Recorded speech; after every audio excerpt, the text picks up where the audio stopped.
Before you spend your money on Higgsfield AI, stop. I almost skipped this review, and that would have been a mistake, because what Higgsfield AI promises and what it actually delivers are two very different things. So let me walk you through my real experience. Step 1. Why I tried Higgsfield AI. I kept seeing Higgsfield AI everywhere.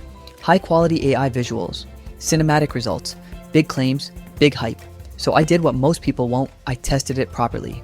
Step 2, first impression, not what I expected.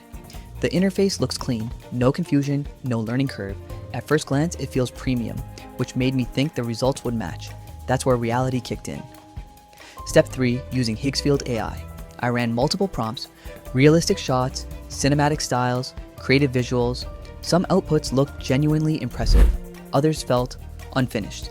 It's one of those tools that can surprise you, but it can also miss badly if your prompt isn't dialed in. Step 4, the biggest strength.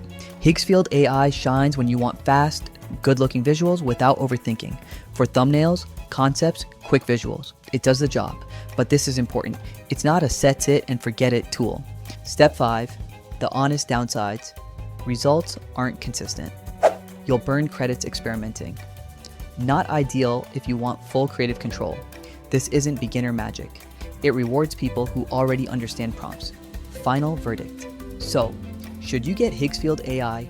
If you want quick visuals and you're okay with trial and error, yes. If you expect perfect results every time, no. Watch this before buying.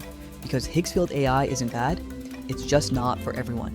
Thanks for watching, and I will see you in next one.